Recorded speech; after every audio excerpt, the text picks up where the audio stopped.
शिव शिव रुद्रेश्वराय शिवकर स्वर प्रिय लिंगेश्वराय भूतनाद शिव नर्दन प्रियाय सकल लोक सर्व साक्षि स्वरूप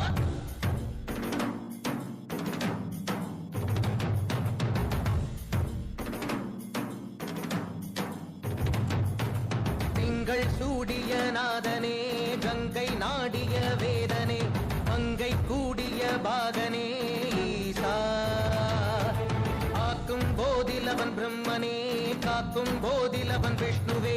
நீக்கும் போதிலவன் ருத்ரனே ஈசா அகிலமே ஆடும் வண்ணம் சபைகளில் ஆடும் பாதம் சுடலையில் ஆடல் செய்தது ஏனோ அமுதமே வேண்டும் என்று கடலையே கடைந்த போ